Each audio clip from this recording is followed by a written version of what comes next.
Your War and Navy departments present December 7th.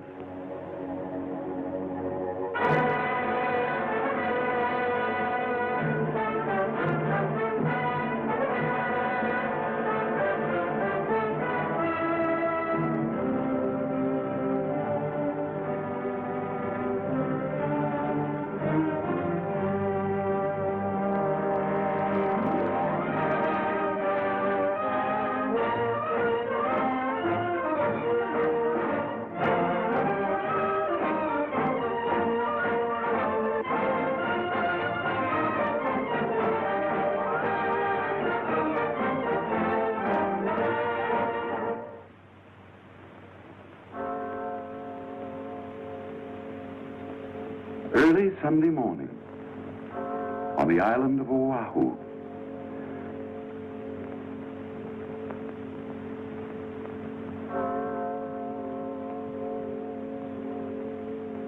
On a hilltop, Uncle Sam lay fast asleep, warned of the fire that was licking across the oceans from without, warned of the dangers that were threatening from within, tired from wrangling with his conscience and fatigued after a long, dark night full of disturbing events, as indeed the year 1941 was. He slept in the early Sabbath calm. Safe and secure behind its military and naval ramparts, the city of Honolulu, like many another unsuspecting American community, was also asleep. At all the Army and Navy establishments on the island, after repeated warnings from the War and Navy departments, a number 1 alert had secretly been in effect for 11 days. This alert provided suitable defense against possible acts of sabotage and uprisings within the island itself, but made no provision against attack or invasion. At Hickam Field, the Army's bomber base, precautions were taken to safeguard the equipment against sabotage. Hence, on this Sunday morning, the planes were concentrated in hangars or lined up row by row on the open field. Immediately adjacent to Hickam Field is Pearl Harbor, the Navy's $100 million fist. Here, on this morning of a tragic day of reckoning, capital ships, heavy and light cruisers, lay at anchor. At anchor, too, lay several destroyers, tenders, minesweepers, and repair ships, 86 vessels in all. By 7 o'clock, the city began to stir. For the most part, the atmosphere was serene and quiet. At Hickam Field, ground crews were at work. On a dock in Pearl Harbor, a few bluejackets idled away a few minutes. At Kaneohe, a field mass was being held. Shipmates, today is the 3rd Sunday of Advent, the 7th of December, which means that Christmas is not far ahead. I don't have to remind you fellows that the old Earline is about to shove off, carrying Christmas gifts and letters to the home side. Why not buy them a few presents? You might get mother a Pikaki lei, a little sister a hoo skirt. I think they'd rather have something from little Johnny out here in Hawaii.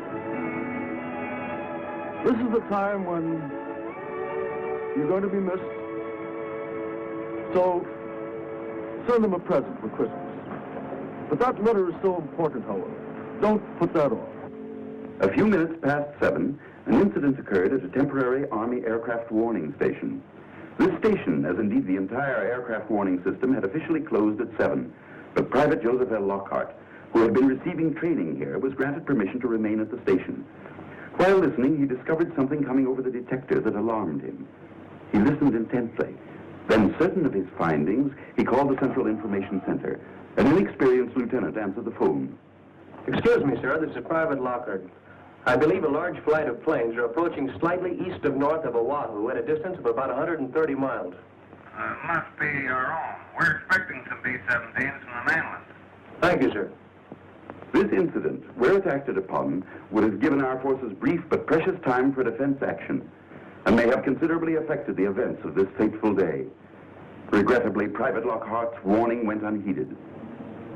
It was 7:50 a.m. by the clock on the Aloha Tower when the drone of planes was faintly heard.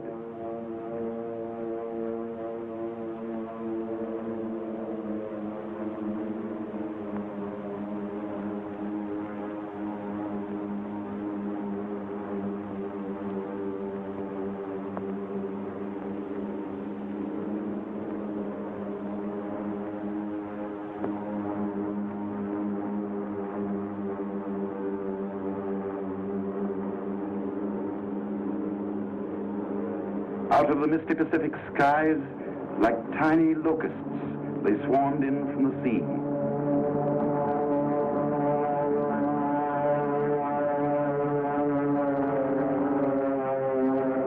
From the south.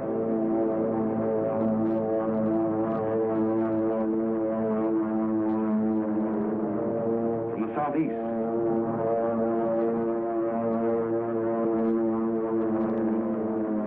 And from the north.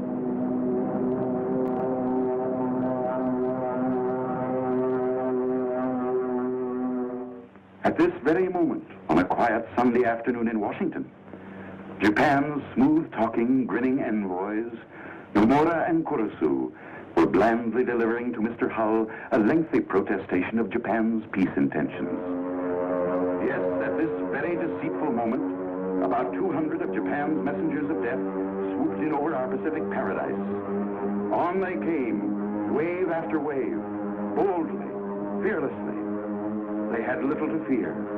They knew that our task forces were at sea, and they knew their disposition. They knew that no long-distance airplane reconnaissance, no inshore airplane patrol was being maintained. They knew from detailed maps they carried with them the exact location of vital airfields, hangars, and other structures. Each was given a specific objective, and straight toward that objective he came.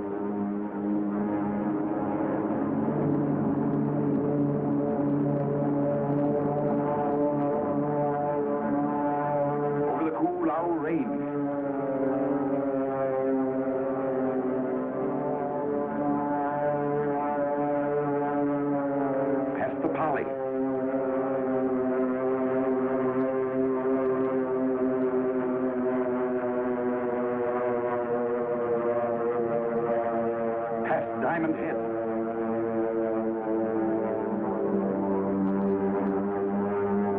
And over Waikiki Beach, the treachery of an empire was on the wing.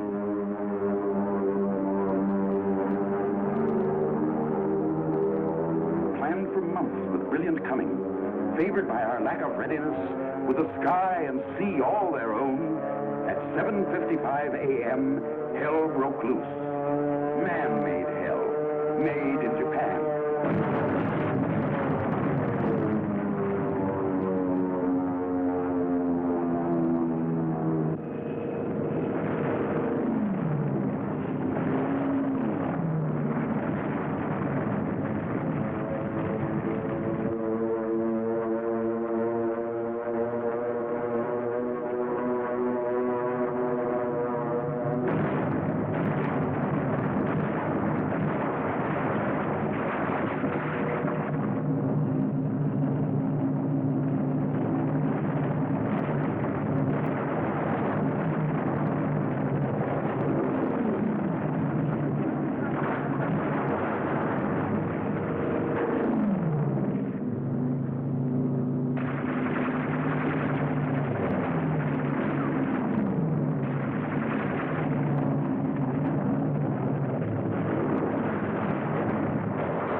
Battle station. God bless you.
awakened by the bombardment, believed the Army and Navy were staging large-scale maneuvers.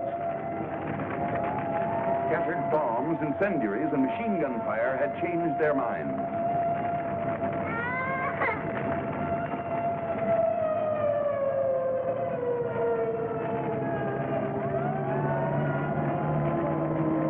One gentleman, when interviewed by a reporter, was stubborn and refused to change his mind. I don't think it is an attack by Japan. But you must have seen the Japanese plane. No, I did not. What about the bombing and gunfire? I thought the Army and Navy were having maneuvers. Look, Mr. Kita, you know that I know that you know that this is an attack by Japan. I have nothing to say. And judging by the smoke pouring out of your chimney, there'll be nothing left to show. I have nothing to say. The second phase of the attack began.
By 9:45, the attack was over.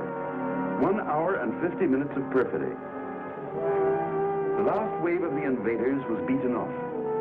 Yes, beaten off by our men, who against overwhelming odds, heroically and magnificently gave notice to the world that we had only begun to fight. When they sneaked in, they were about 200 strong. Only about 150 when they departed. Behind them, they left about 50 of their planes. Most of them were scattered on the airfields in charred, twisted, and mangled wreckage. A few had crashed into the sea and were washed up on the shore. Some were shot out of the sky and plunged headlong into the harbor. Grim telltale evidence that the list of dead Japs might have been larger and the list of our casualties smaller had we been sufficiently on the alert. These two-man submarines, 3 of which were accounted for, were especially built to operate in shallow waters, such as are found in and around Pearl Harbor. This piece of underwater perfidy won't be forgotten. Yes, this, as indeed the whole diabolical plan of the attack, was conceived and aimed toward achieving one objective, and one objective only: to catch us off guard, smash our fleet, cripple our standing as a sea power, and put us out of business. In this it failed. But tragic and terrible was the scene of destruction. Heartbreaking, the sight of ships built to fight and die proudly, now left burning in shallow graves. Painful and lamentable the scenes at Hickam, Wheeler, Kaneohe, with barracks, hangars, and equipment a mass of battered debris. Always, said President Roosevelt, always will our whole nation remember the character of the onslaught against us.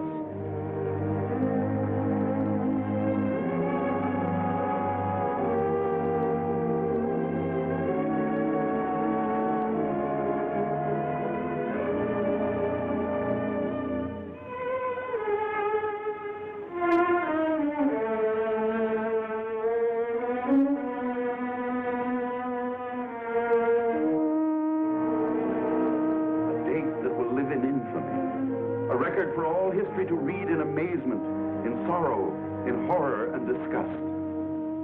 Those also were President Roosevelt's words. Horror and disgust, amazement and sorrow.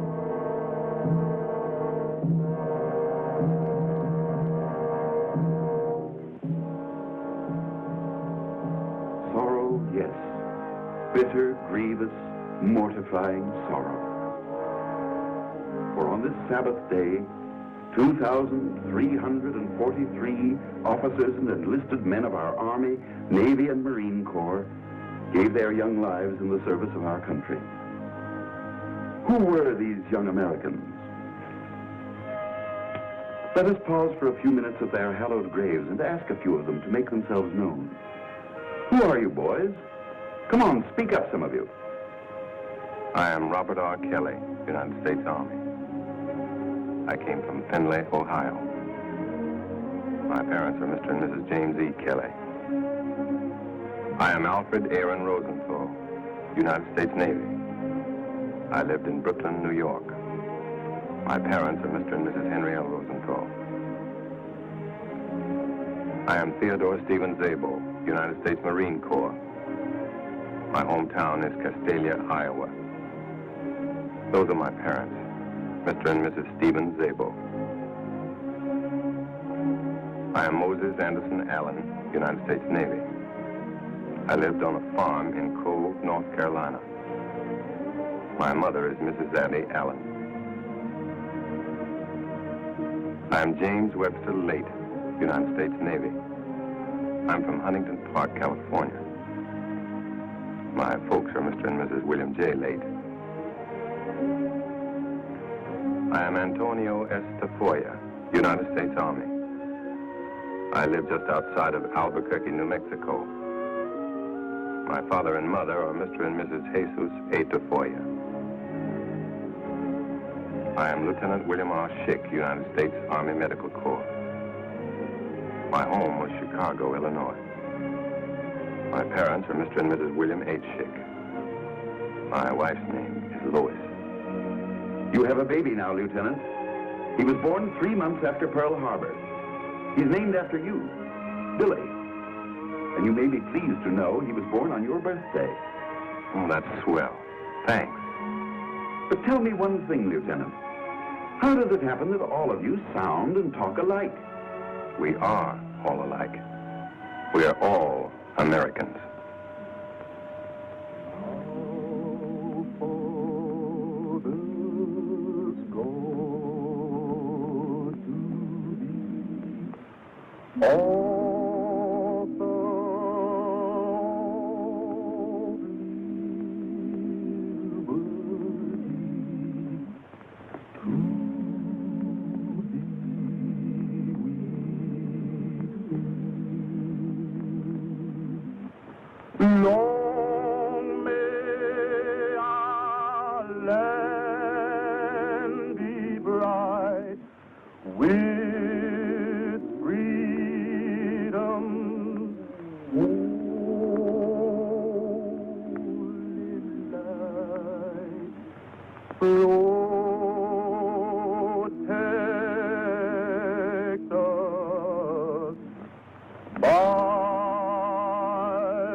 Tokyo is calling Nagasaki.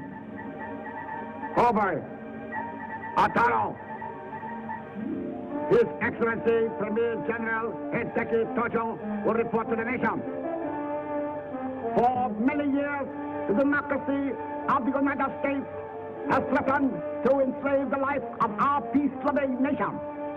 That threat has now effectively been disposed of. I have the honor to report that our bombers have struck an annihilating blow at United States sea power. Here are the facts. Almost immediately, the crowing began. Let's listen to the facts. The battleship Arizona sunk and lost. Regrettably, that's correct, Mr. Tojo. The aircraft carrier Enterprise capsized and lost. Incorrect. That's the old target ship Utah. The battleship Oklahoma capsized and lost. Capsized, but not lost. Plans are underway for righting her.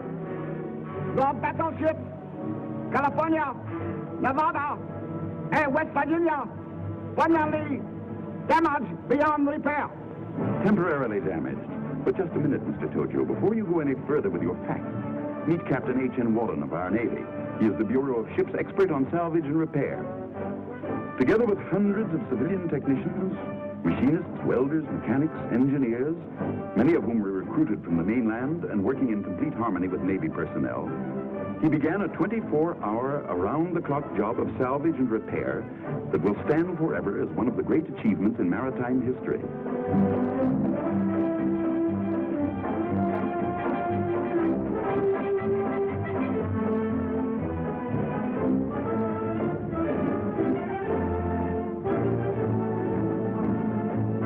Above and below the water's surface, this epic of masterful engineering went on. Captain Wallen has proved you a mighty tall storyteller, Mr. Tojo. He calls your facts by a rich Navy word, scuttlebutt. And from the very moment the attack was over, he set out to scuttle your kind of scuttlebutt.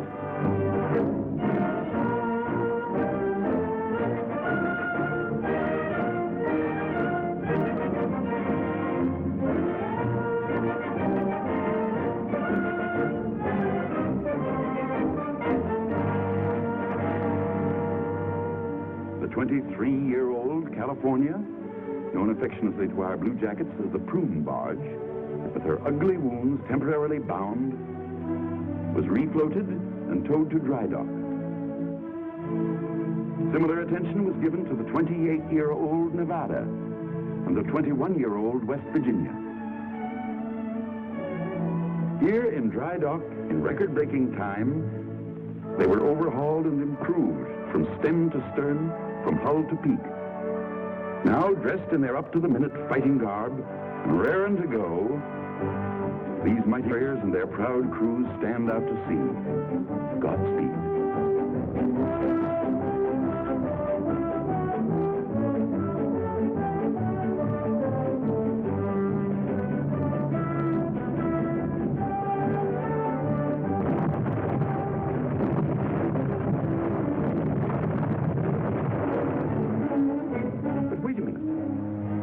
Saucy little gal, Captain Wallen. By George, it looks like the... Yes, it is. The mine layer, Oglala. A 4,000-ton surprise package. Given up and reported as lost, this former Fall River Line passenger ship was righted and refloated. Taken to dry dock, this small, dauntless craft was refitted and repaired. Now, spanking new, a symbol of the fighting spirit of our men who build and man our ships, this veteran of World War I again takes up her battle station. Godspeed, old girl.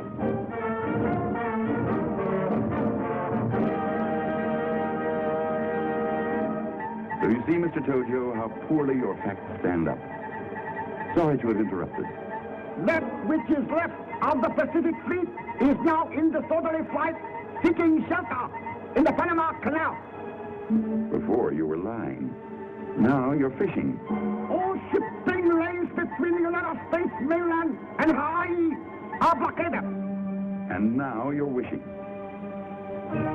No phantom ships these, Mr. Tojo, but a huge convoy from the mainland. 3 dozen ships, quite a number for blockade runners. And they're loaded to the gunnels with reinforcements and supplies. And here's a tip, Mr. Tojo. More of these convoys are on the way. Yes, convoy after convoy. Men in ever-increasing number. Supplies in ever-increasing quantity. So thanks to Washington's far-sighted program, we did manage before December 7th, despite many internal difficulties and disagreements, to build up the strength of our armed forces and start our factories humming. So that today, behind a heavy curtain of military censorship, Hawaii stands the greatest military and naval fortress in the world. Yes, virtually overnight, the island scene changed. War had come to America's tropical suburb, the Axis brand of war, a stab in the back Sunday morning. The din of the last bomb had barely faded when Governor Poindexter proclaimed martial law for the civilian population. Windows were taped in order to reduce the dangers from flying glass. Vital installations were camouflaged and protected by sandbags and barbed wire. Barbed wire, mountains of it, strung along every foot of Oahu's colorful coasts, strung across its highways, around its schools and its public buildings. Everywhere the earth was tunneled to provide shelter from shrapnel and strafing. Public squares, parks, and playgrounds were uprooted. Sturdy concrete shelters were built and distributed throughout the city. An efficient air raid warning system was put into operation, and for the first time in history, American school children were brought face to face with the grim reality of war.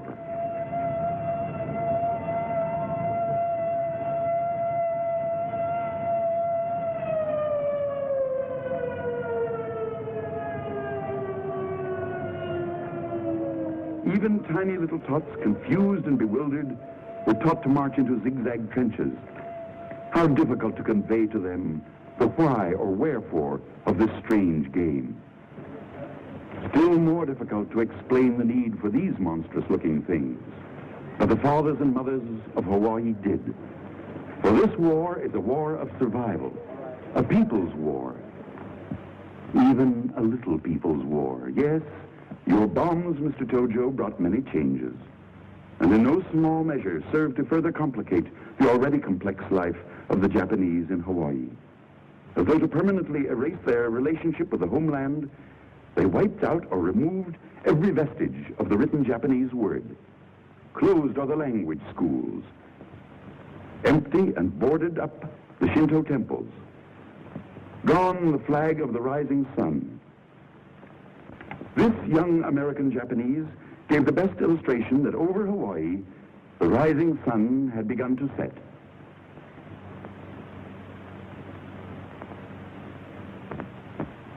Thus, war came to Hawaii, USA.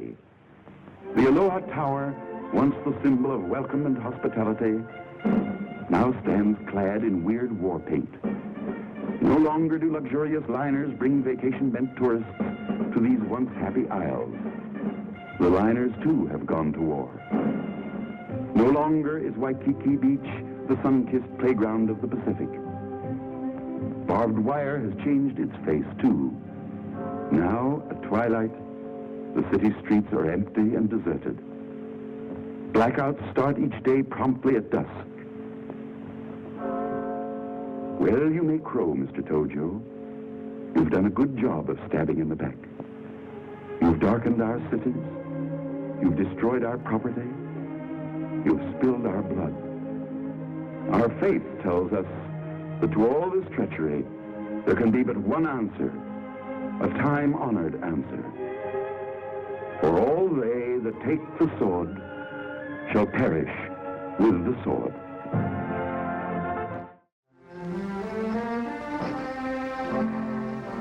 Jackson Farris was at Pearl Harbor on December 7th, 1941. He was a warrant officer in the U.S. Navy and a gunner.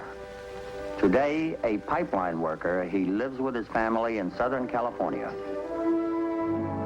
I never thought the Japanese would attack us so far away from their home port.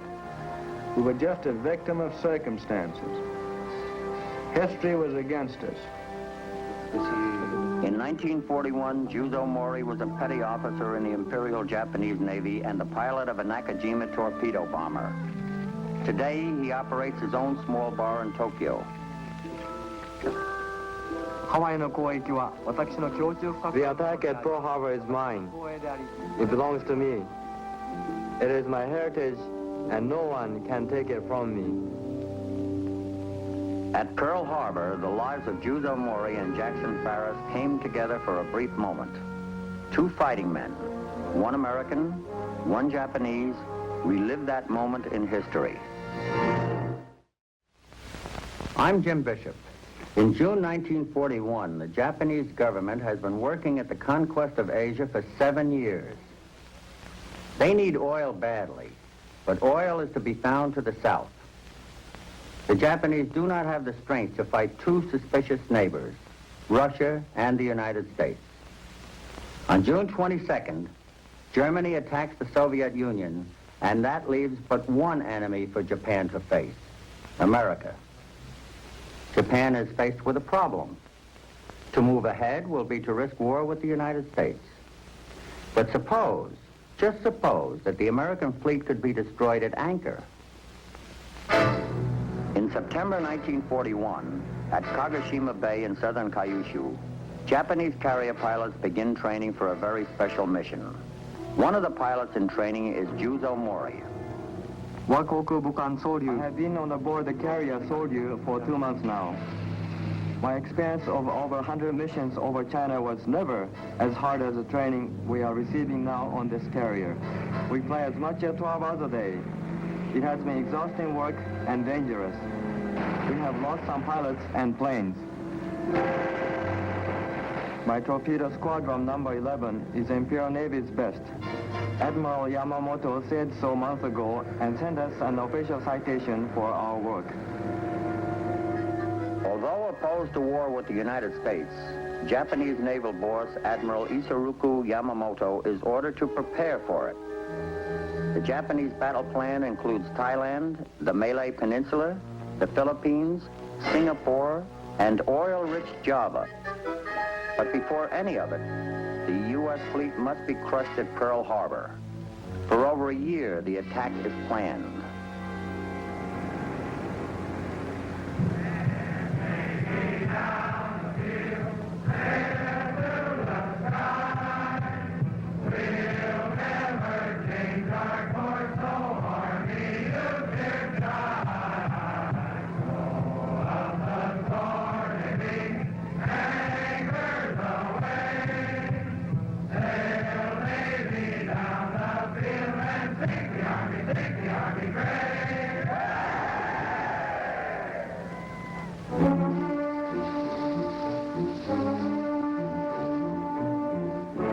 When the U.S. Pacific Fleet steamed out of San Diego in May 1940 for maneuvers in Hawaiian waters, it was to have been a round trip.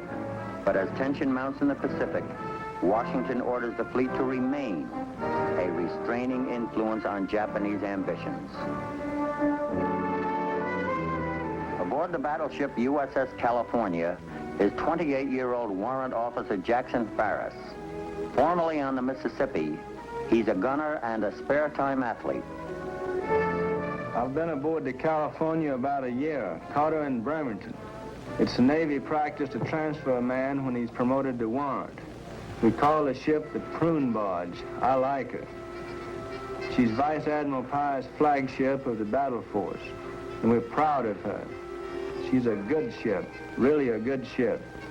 Good at athletics, gunnery, and engineering. The California takes a back seat to no one. Pearl Harbor, Hawaii, in September 1941, has been the home port for the bulk of American sea power for almost a year and a half. To protect the fleet, the U.S. Army maintains 2 ground divisions, a force believed powerful enough to block any landing attempt. Keenly aware of shortages, the American military moved personnel and weapons into the base. The Air Corps, operating principally out of Hickam and Wheeler Fields, moves planes in to strengthen the island defenses. Although still in short supply, planes of the Army's Dawn Patrol take a turn at flying reconnaissance. The United States has a war plan, codename Rainbow 5. It is a plan for reaction to a Japanese-initiated war. It would have the Pacific Fleet head for the Philippines, stopping along the way to capture Japanese bases in the Marshalls and Carolines. Not until the Philippines are reached is a decisive naval engagement anticipated. I'm the warrant gunner for the ship. That means if one of the guns doesn't work, I have to fix it right now.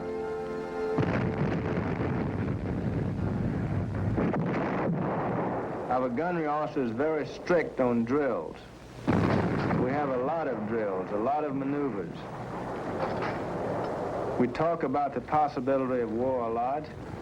Most of the men are pretty sure it's coming. During the first 2 weeks in November, even while the diplomats talk peace in Washington, the Pearl Harbor strike force begins to gather at a top-secret rendezvous point in the Kuriel Islands, Tan Bay. By November 22nd, the 32 ships, including 6 high-speed carriers, have reached a rendezvous point off the desolate island of Etarofu. American listening posts accustomed to deciphering the chatter between Japanese warships report that a large segment of the Imperial fleet is silent. In advance of the force are 27 large submarines. Their job? To reconnoiter and report back advance intelligence. And, during the attack, to sink any ships attempting to escape. Off Pearl Harbor, 5 of these submarines will launch miniature 2-man subs designed to slip through harbor defenses on suicidal torpedo missions.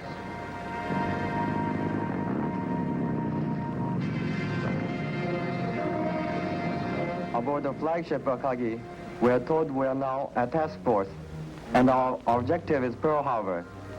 Now, I see how much like Kagoshima Bay Pearl Harbor is.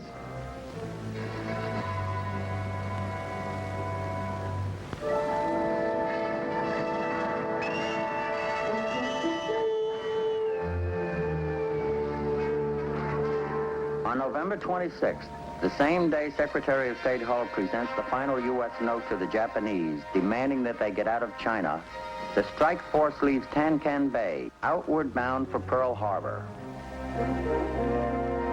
There will be no more sake until we get back to Japan, if we do get back.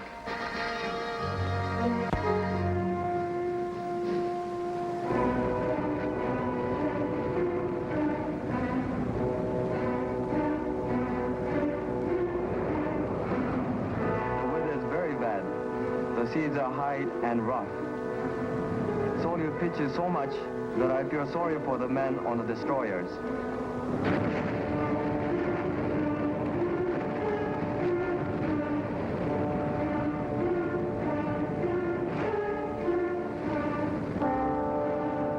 Some men are swept overboard when our ship refueled from the tankers.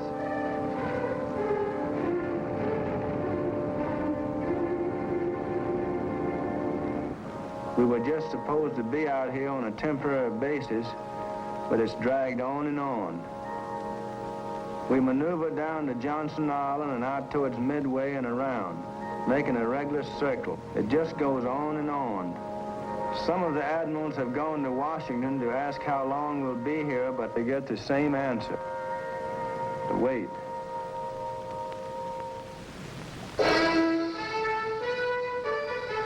December 2nd, the Hawaii-bound strike force receives an important message from Admiral Yamamoto. He signals, "Climb Mount Niitaka," the code for proceed with attack. The ships move to Condition 2, the second degree of readiness for action. After the attack at Pearl Harbor, we must make it back to our ship one by one, alone. I am confident of my ability to navigate over the ocean. By December 4th, 900 miles north of Midway, the task force heads southeast to the launch point. Now in the Hawaiian time zone, the attack is scheduled for dawn, Sunday, December 7th.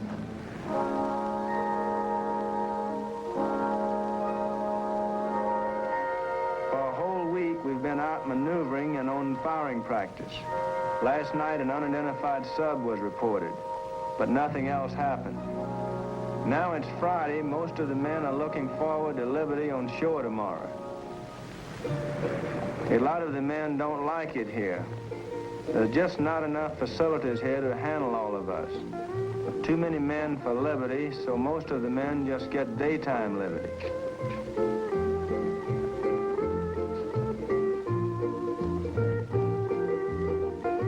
The weather here is what California advertises, but the men are still homesick. The married men are pretty lonesome for their families back on the mainland. And for us single guys, there's not too much to do.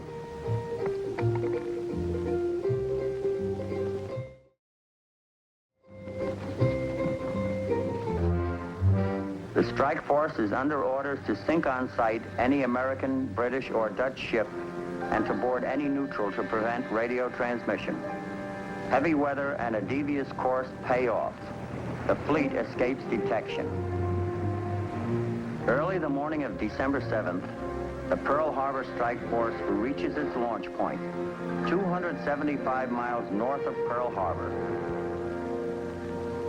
一瞬目をつぶり、母と4人の兄弟が I say a prayer and hope that my mother and 4 brothers will be proud of me this day. A special message comes to us from Admiral Yamamoto. The rise or fall of our empire depends on the outcome of this battle. Each man will complete his duties until his flesh is crushed and his bones become powder. The message makes me feel very strong in my heart.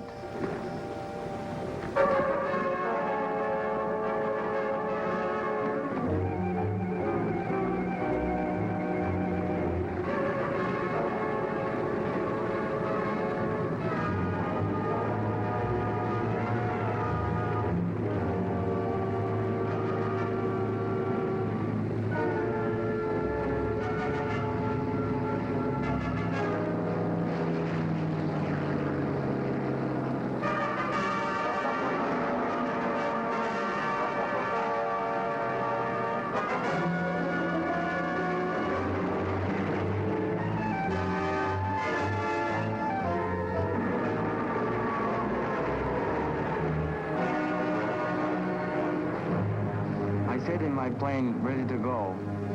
I am happy now and anxious to attack.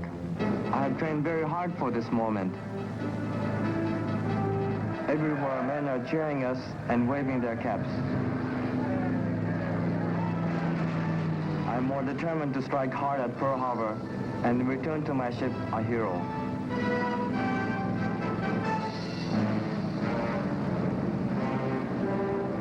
By 6 a.m., the first wave is off the deck. Pearl Harbor is 2 hours away.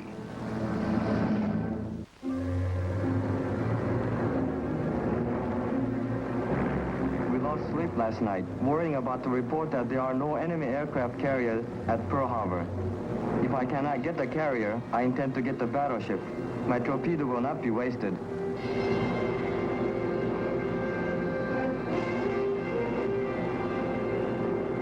Plan of attack has been reviewed many times.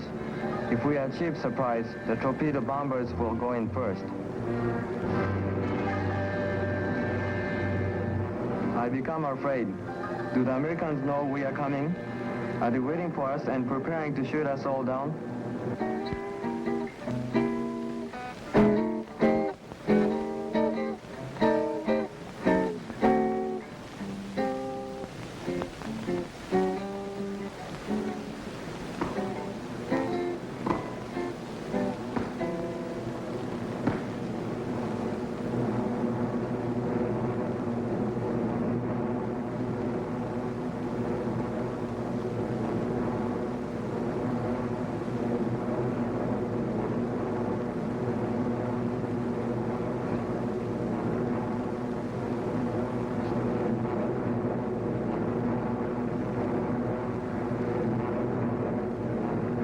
.55, Sunday morning, December 7th, 1941.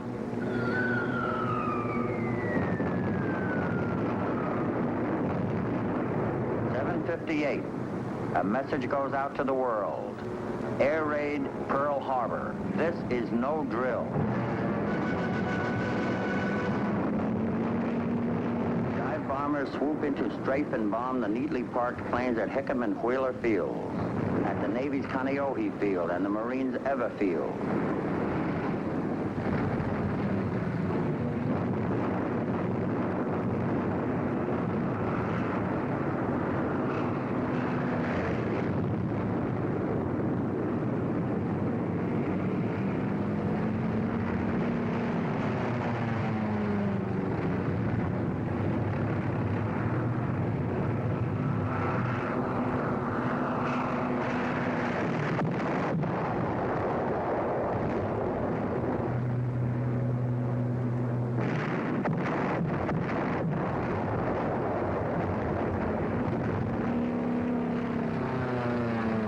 I see Pearl Harbor.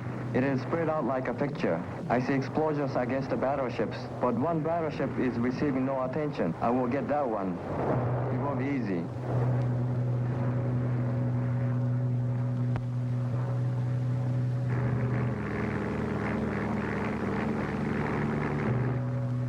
No guns are firing in my direction. I feel the plane lighten as torpedo falls away. All the battleships in the harbor, except the California exposed and alone, are tied up in pairs.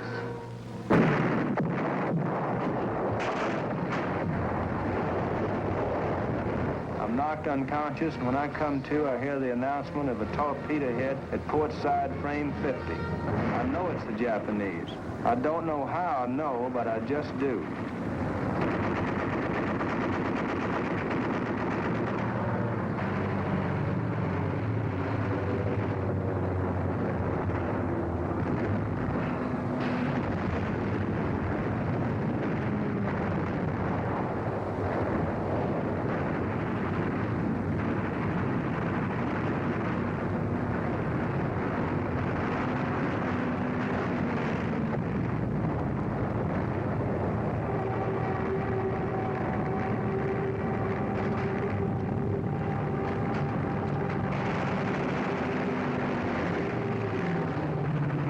Just like a sitting duck. We can't maneuver. They're coming in from all directions. I don't see how we missed some of them. They seem to have a charmed life.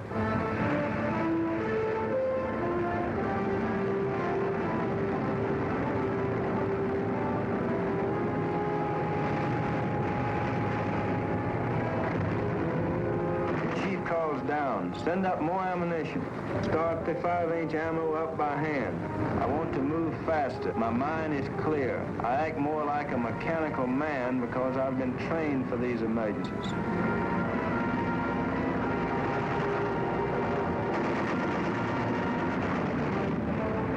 I hear cheering up above because we're fighting back now. We were struck by surprise, and now we're making an account for ourselves. I think that some of the older men like me have inspired the younger men.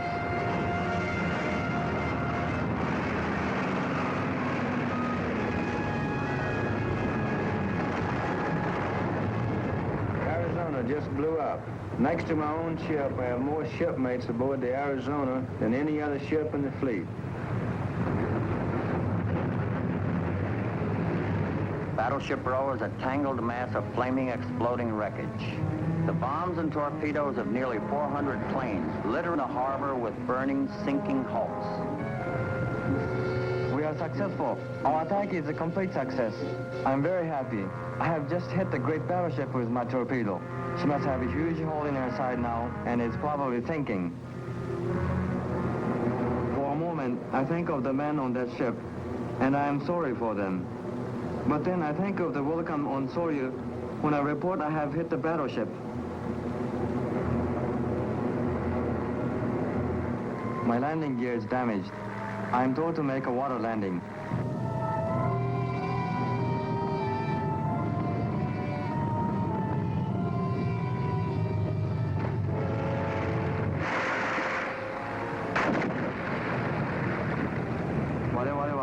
We are at war now. I wonder how long it will go on and how often I will fly against the Americans before it is over.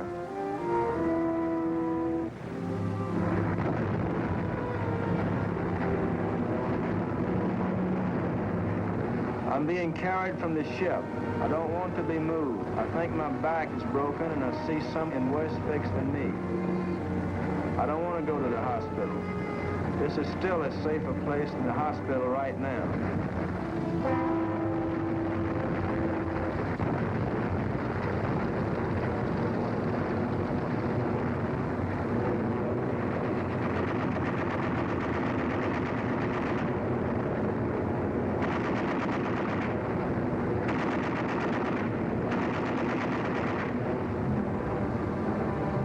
By 10 a.m., it's all over.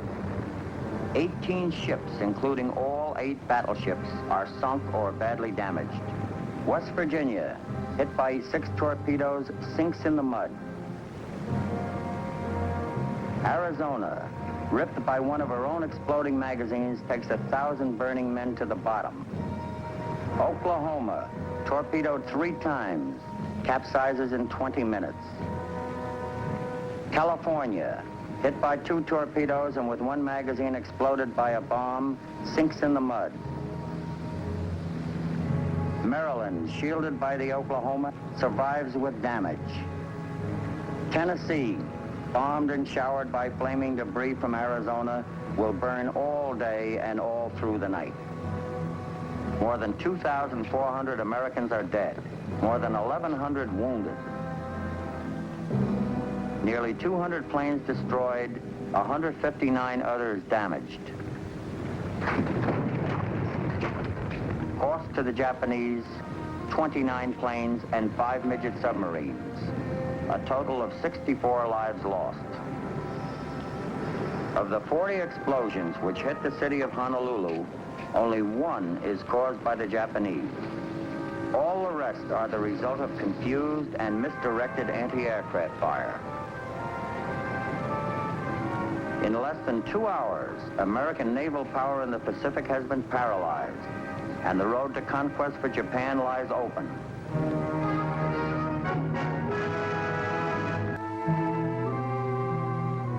Petty Officer Juzo Mori will later fly missions at Wake Island and Midway. Shot down at Guadalcanal, he loses his right hand, ends the war as a flying instructor. Warrant Officer Jackson Farris, reported missing in action at Pearl Harbor, will later fight at Saipan and Lingayen Gulf, and through to the surrender at Tokyo Bay. For his bravery at Pearl Harbor, he becomes the first man recommended for the Congressional Medal of Honor in World War II. The greatest disaster in American naval history is over. The flames of Pearl Harbor destroyed a fleet, but as Edward Gray said when he likened America to a gigantic boiler, once the fire is lighted under it, there is no limit to the power it can generate. The fire had been lit.